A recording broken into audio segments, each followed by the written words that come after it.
Voilà, Shalom, Shalom, aujourd'hui nous allons parler sur la foi. Et pour cela, on va lire un verset. Nous allons prendre, nous allons prendre Matthieu 11, verset 24. Je vais lire que Jésus qui sanctifie sa parole. C'est pourquoi je vous le dis, tout ce que vous demanderez en priant, croyez que vous l'avez reçu et cela vous sera accordé. Donc ici, nous constatons que Dieu est clair sur sa parole. Dieu dit que si nous en demandons en priant, nous devons croire que nous l'avons déjà reçu et à ce moment-là, cela va arriver. Enfin, il dit et cela vous sera accordé. Donc, on voit bien que ici, Dieu veut d'abord que nous puissions faire un pas nous-mêmes, que nous puissions faire un pas de confiance, faire un pas, on va dire confiance aveugle, hein, c'est-à-dire faire un grand pas. Et à ce moment-là, Dieu va voir notre cœur, il verra en nous la sincérité, il verra en nous cette dépendance à lui seul. Et à ce moment-là, il dit, et cela vous sera accordé. Alors, mais quel pas faire pour que nous puissions trouver digne ou que nous puissions vraiment être agréables dans le Seigneur, de manière à ce que lui puisse par la suite accorder ce que nous lui avons adressé comme prière. Alors, ici, Dieu veut simplement une foi ferme. Souvenons-nous, mes bien-aimés, voilà, prenons quand même notre verset, hein, juste pour appuyer tout ça. Éphésiens 3, versets 16 à 17, je vais lire. Je prie qu'il vous donne, conformément à la richesse de sa gloire, d'être puissamment fortifié par son esprit dans votre être intérieur, de sorte que le Christ habite dans votre cœur par la foi. Je prie que vous soyez enracinés et fondés dans l'amour. Voilà, donc ici, on voit un peu plus d'éclaircissement. Donc, on se rend compte que la foi consiste simplement à avaler la parole de Dieu, simplement. Puisqu'on dit, de sorte que Christ habite en vous, dans votre cœur, par la foi. Donc, c'est simplement avaler la parole de Dieu. C'est-à-dire que je lis la parole de Dieu, avec les d'esprit, donc je médite, je l'avale, et à ce moment-là, je dois mettre cela en pratique. Je prends un exemple qui est très simple. J'ai un problème, je suis malade, je peux avoir j'ai une maladie chronique. Prenons le cas de cancer ou le sida, hein, les maladies où c'est un peu compliqué au niveau humain, on a du mal à traiter ce médicament, ces maladies. Voilà. Donc moi, en tant que chrétien, certes, je vais aller à l'hôpital pour suivre les traitements, hein, donc ça, c'est tout à fait normal puisqu'on est dans le monde. Alors, je suis malade, j'ai le cancer, j'ai le sida. Alors, moi, chrétien ou chrétienne, qu'est-ce que je dois faire à ce moment-là? Alors, ici, Dieu me dit simplement de demander en priant, mes bien-aimés. Donc, ça veut dire que nous devons prier avec foi ferme, que Dieu, il est avec moi, il entend ma prière, il est à côté de moi, il me voit. Donc, je fais un grand pas. Je dis, Seigneur, ce corps a été façonné et créé par toi. Moi, je suis simplement je suis simplement l'argile, donc je suis là, bougé, conduit par toi, parce que c'est toi qui m'as mis en place. Et je sais fermement que la même manière que tu as guéri le paralytique, et je sais que tu vas aussi me guérir, soit du cancer ou du sida. Voilà-nous. Alors, cette foi-là. Et donc, maintenant, qu'est-ce que je fais? Je pense plus à cette maladie. Je sais que je suis déjà guéri puisque ma prière, elle a été libérée. Et je crois fermement qu'il m'a déjà guéri du sida ou du cancer. Voilà-nous. À ce moment-là, Dieu, il verra l'insistance. Il verra, je suis toujours là à prier, certes à prier, mais quand je vis au quotidien, je fais comme si je vis guéri. C'est-à-dire que dans mes pensées, je suis déjà guéri. Voilà. Certes, je peux avoir les difficultés, si c'est le cancer, par exemple, tout ce qui est douleur et autres, mais j'ai l'assurance ferme que Dieu, il est avec moi, il entend mes cris mes gémissements, suite aux douleurs du cancer ou au sida, voilà.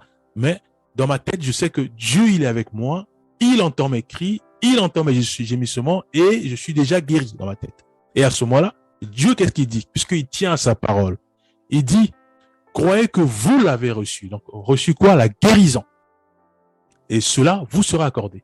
Voilà nous. Alors, maintenant, moi, je lis la parole du Seigneur. Je sais que quand je crois fermement à mon Seigneur et quand je prie avec force, et je sais que Dieu, il va exaucer ma prière. Donc, c'est une parole que j'ai lue dans la parole du Seigneur et je garde cette parole, je sers cette parole et c'est ça Christ, parce que Christ c'est la parole. Donc, je garde Christ en moi et j'ai cette expérience j'ai la foi qu'il va me guérir. Voilà nous. Et à ce moment-là, Dieu, il va se manifester puissamment puisque Dieu ne peut pas laisser ses enfants. Dieu ne peut pas aussi laisser ses enfants qui crient à lui, constamment. Voilà nous. Il va se manifester puissamment de manière à ce que sa parole puisse s'accomplir dans notre vie. Voilà, prenons Hébreux 11, verset 1, que nous connaissons tous. Donc, or, la foi, c'est la ferme assurance des choses qu'on espère, la démonstration de celles qu'on ne voit pas. Voilà, c'est juste pour nous éclaircir encore davantage. Donc, nous devons avec assurance déclarer que je suis guéri. Donc, le cancer qui est en moi n'existe plus parce que Dieu me l'a ôté. Dieu m'a guéri, littéralement. Voilà, le sida en moi est totalement enlevé en moi parce que Christ est en moi.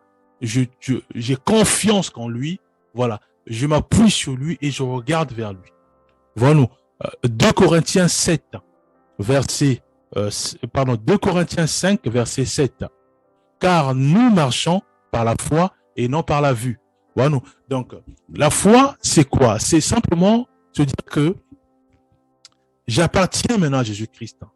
J'ai fait le choix de suivre Christ, soit par les eaux de baptême, soit par, voilà. J'ai fait le choix de suivre Christ et à ce moment-là, je dépends totalement de mon Dieu. Je dépends totalement de mon Dieu et je sais fermement que lui seul, il va. Si je suis, par exemple, j'ai pas à manger ou j'ai des difficultés ou j'ai des problèmes dans mon couple ou voilà, il y a beaucoup de problèmes que je peux avoir. Et donc, je dois m'appuyer sur Christ. Je dois avoir mes regards fixés vers lui. En quoi faisant? Dans la prière. Je dis, Seigneur, j'ai des problèmes au travail, j'ai des problèmes à l'école ou j'ai des problèmes de harcèlement et autres. Je prie. Voilà. Seigneur, fortifie-moi. Seigneur, sois avec moi. Seigneur, taille-moi. Seigneur, fais-moi grâce. Vraiment d'avoir mes regards fixés vers toi et que ces situations-là ne puissent surtout pas affecter ma vie spirituelle, ne puissent pas affecter mes relations avec les autres, avec mes amis, avec mon couple, voilà, mon foyer, voilà. Donc, je m'appuie sur Christ, j'ai mes regards fixés vers lui et bien sûr, avec la parole du Seigneur. Donc, je lis la parole du Seigneur pour me booster moi, booster ma foi, booster ma relation avec Christ. Voilà nous.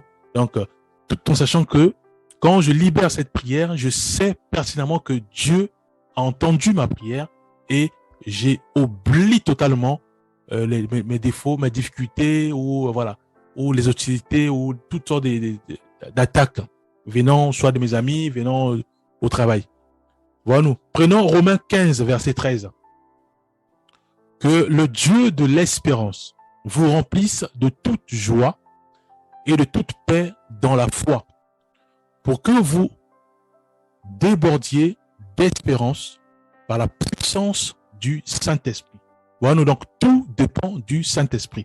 Donc, la vie chrétienne, c'est une vie de foi. Donc, nous marchons par la foi. La vie chrétienne, donc, c'est-à-dire que même quand on mange, quand on vient à Christ, c'est par la foi. La foi, en fait, en gros, c'est quelque chose qui est, on va dire, c'est comme un dénominateur commun ou c'est quelque chose qui est primordial pour un chrétien ou une chrétienne. Ça veut dire que si je sors de ma maison, c'est que par la foi. Quand je reviens à la maison, c'est par la foi. Quand je mange, c'est par la foi. En fait, un chrétien ou une chrétienne vit par la foi. Voilà nous. Ça veut dire que si aujourd'hui, je peux me trouver par exemple dans un pays étranger, j'ai des difficultés même à manger, j'ai des difficultés même à dormir. Voilà. Donc, à ce moment-là, je dois euh, euh, prier, c'est-à-dire que envoyer tous mes difficultés vers le Seigneur, mais par la prière. Et à ce moment-là, maintenant, je dois, comme dit la parole, je dois maintenant oublier cette situation parce que je sais pertinemment qu'il a entendu ma prière et il va toujours mettre en place des stratégies ou des mécanismes de manière à ce que je puisse avoir un toit et je puisse manger. Voilà. Maintenant, tant que si c'est pas encore arrivé, je peux pas me laisser entraîner par les soucis ou entraîner par toutes sortes de pensées, de doute et autres. Non, je dois au contraire espérer. Voilà, puisque la vie chrétienne, c'est juste une vie de foi dans tous les domaines. Et voilà, donc c'est une vie de foi. Donc, je m'attends toujours à mon Dieu. Je m'attends toujours à lui. Et je sais qu'il va toujours permettre à ce que je puisse avoir un toit. Et souvent, je peux attendre un mois, 2 mois, mais ça finit toujours par arriver. Et Dieu se manifeste puissamment. Et soit j'ai un toit, ou j'ai des amis, ou je me retrouve dans une église, ou je me retrouve dans un foyer, ou je me retrouve avec des copines. Et voilà, et puis après, j'ai la nourriture. Après, à ce moment-là, qu'est-ce qu'on fait? On regarde le Seigneur. Voilà. Donc, la vie chrétienne, c'est une vie de foi. Donc, si nous choisissons cette vie, ça veut dire que nous devons vivre par la foi. Donc, s'il y a des choses qui ne marchent pas, c'est par la foi. Donc, on croit fermement que la prière que j'ai fait monter vers le Seigneur, c'est une prière qui a été entendue par mon Seigneur et je crois fermement qu'il va exaucer. Selon son temps, bien sûr, pas selon notre temps. Voilà, prenons notre verset, Jacques 1, verset 6. Mais qu'il la demande avec foi, sans douter, car celui qui doute ressemble aux vagues de la mer que le vent soulève et agite de tous côtés. Voilà, ici, on a encore plus de précision. La vie chrétienne, c'est une vie de foi. Donc, ça veut dire que si j'ai pas la foi, je ne vis pas une vie chrétienne. C'est comme si on nous disait, est-ce que vous avez le Saint-Esprit? Si on dit non, donc c'est sûr et certain, on ne vit pas la vie chrétienne. Puisque le Saint-Esprit, c'est ce qu'on appelle gage du salut. Donc, la foi, en fait, c'est pareil. Donc, si nous n'avons pas la foi, ou si on n'a pas, on manifeste pas la foi, ça veut dire que nous vivons pas une vie chrétienne, puisque la vie chrétienne, c'est que par la foi. Parce qu'il y aura toujours des embûches, c'est par la foi. Et il y a des fois aussi on va manger, c'est aussi par la foi. On a trouvé à manger, c'est parce qu'on a espéré et jusqu'à ce que Dieu s'est manifesté puissamment. Et sa grâce, il nous a inondés. Et on a, on a trouvé que ça à manger. Voilà, nous. Donc, il y a beaucoup de points. Bon, ça peut être la maladie, donc Dieu nous guérit puissamment, ou voilà, moi j'ai la même maladie, mais l'autre, Dieu l'a guéri, mais moi pas encore. Donc, c'est par la foi. Mais si je baisse les bras, à ce moment-là, je ne vis plus une vie chrétienne et Dieu n'est pas content. Voilà, nous.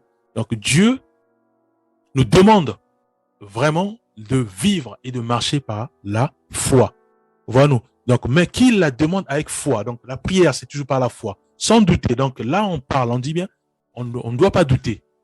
On va dire que non, voilà, mais moi, j'ai le cancer.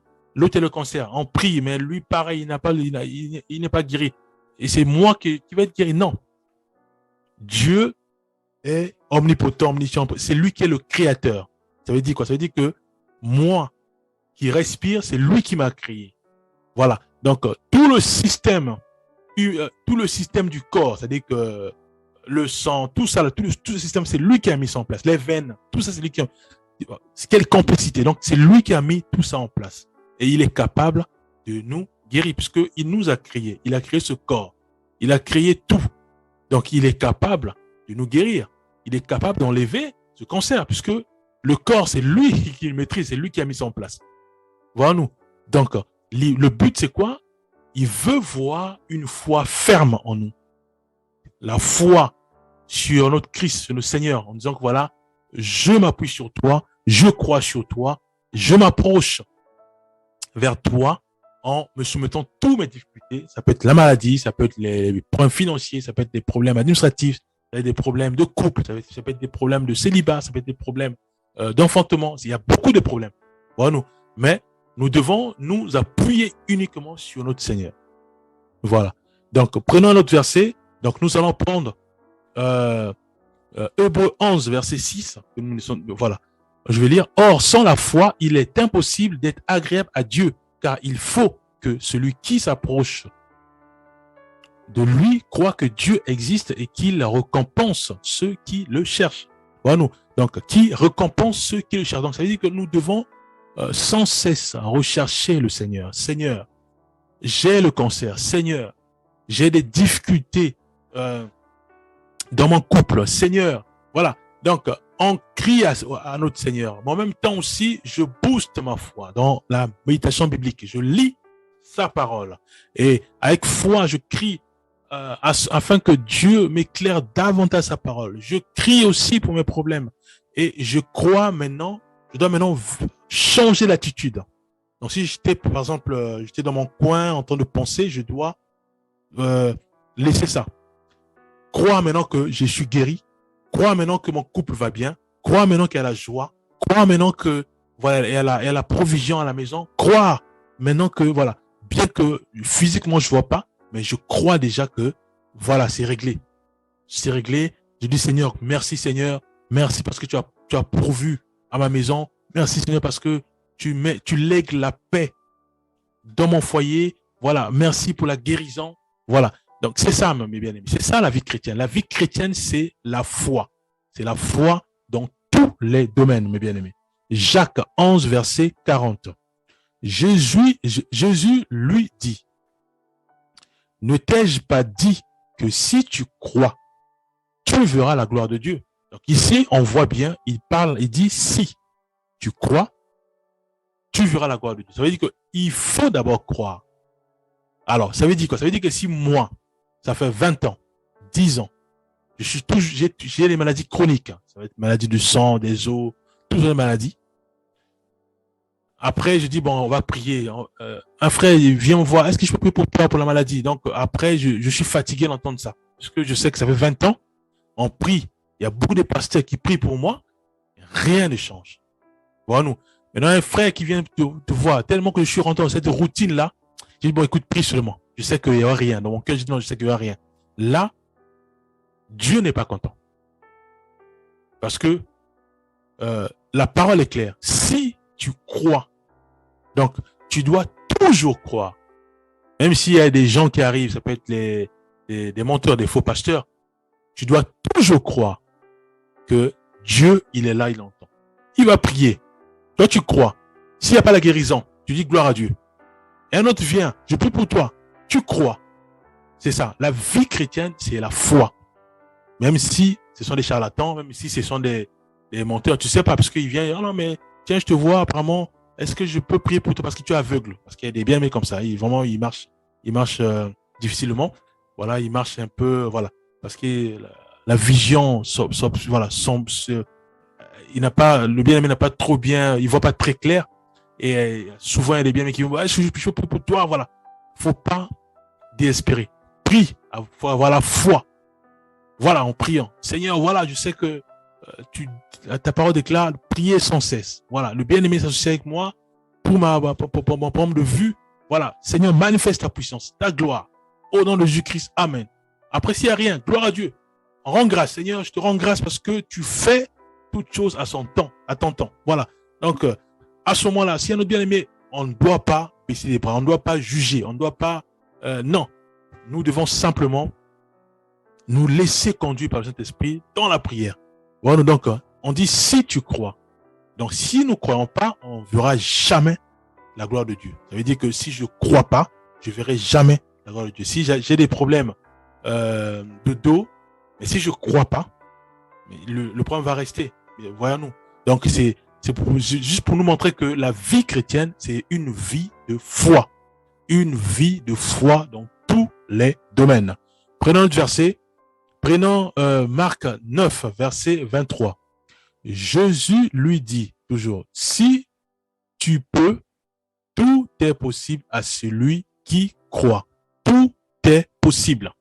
Voilà nous. Donc c'est Jésus qui parle, notre Seigneur, et sur Jésus-Christ, il dit, si tu peux. Après, il dit, tout est possible à celui qui croit. Voyons-nous. Donc, nous devons prier, dire au Seigneur, je veux absolument que tu me ramènes sur notre dimension de la foi. Une foi pure. Une foi où, voilà, où on voit les fruits, eh bien, puisqu'il y a aussi les fruits de la foi. Une foi où nous voyons les fruits, mes bien-aimés. Aide-nous, Père, à produire des bons fruits qui émanent de notre foi. Voilà, mes bien-aimés, puisque Jésus-Christ, il dit, tout est possible. Tout est possible. Jacques 1, verset 3. Sachant que la mise à l'épreuve de votre foi produit la persévérance. Bon, il y a des bien-aimés, parfois ils se retrouvent dans les pays étrangers, et souvent c'est des problèmes administratifs, des problèmes de papier, des problèmes voilà, d'identité. Et souvent, voilà, ils sont un peu abattus, ils sont un peu voilà, dans les difficultés. À ce moment-là, voilà, nous devons réaliser que quand nous dormons, Dieu est avec nous. C'est ça la foi. Quand je me réveille, il est là. Quand je crie à lui, il est à côté de moi, il entend ma prière. Voilà. Alors, si maintenant, un frère vient me voir pour dire, voilà, on va prier pour ta situation, et que je dis, bon, laisse tomber, ça fait une année, il n'y a rien. Mais il est à côté de moi. Il va pas être content. Voilà, parce que il veut que nous puissions réaliser que un chrétien ou une chrétienne vit par la foi, marche par la foi, pense par la foi, parle par la foi, jusqu'à la fin de sa vie sur terre. C'est par la foi. En chrétien, c'est par la foi. Eh bien, c'est pour cela que si on a des difficultés ou on traverse des problèmes difficiles, on ne peut pas sombrer dans la dépression parce que nous croyons fermement que ma situation est connue par le Seigneur puisqu'il est avec moi, il marche avec moi. Et maintenant, lui, il attend de moi que je puisse toujours m'appuyer sur lui et espérer qu'il va toujours régler mon problème. C'est ça la vie chrétienne. Voilà, mes bien-aimés. Donc, prenons, par exemple, un autre verset. Nous allons prendre 1 Pierre 1, verset 8 à 9. Vous l'aimez sans l'avoir vu.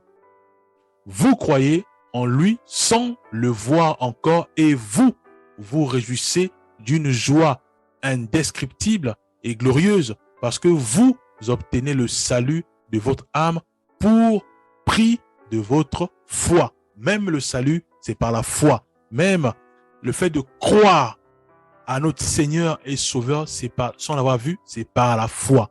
Donc en gros, si on regarde bien ce verset, 1 Pierre 1, verset 8 à 9, tout est par la foi en fait, en gros.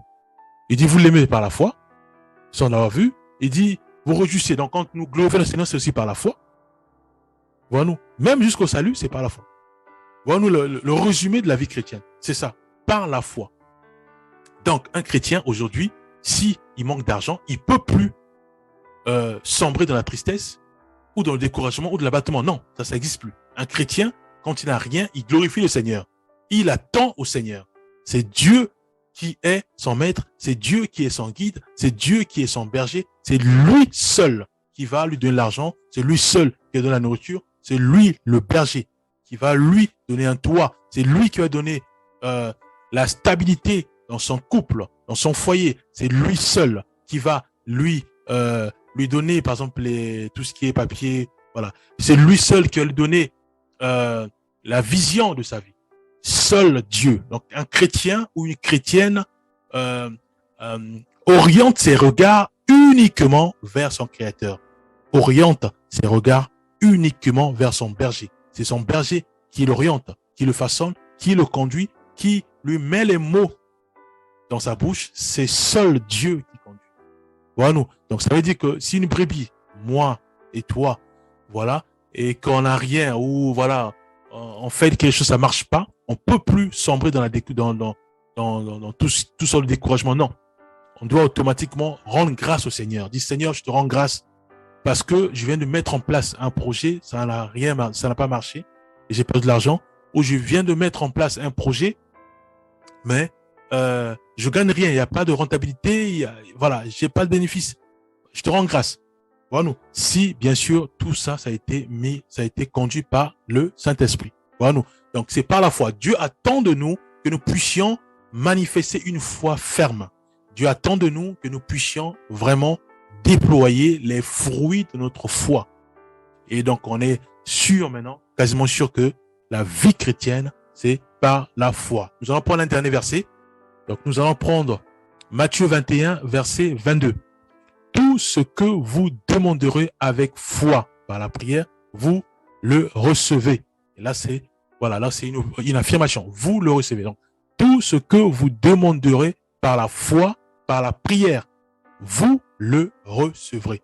Donc, ici, même une demande, il faut que ça soit par la foi. La prière, il faut que ça soit par la foi. Même la prière. Ça veut dire quoi? Ça veut dire que je ne peux pas prier comme ça pour dire, voilà, Seigneur, je te rends grâce parce que tu es bon et juste. Non, je dois avoir une foi ferme que Dieu m'a fortifié, que Dieu m'a béni et aujourd'hui, je dors en paix parce que il est avec moi.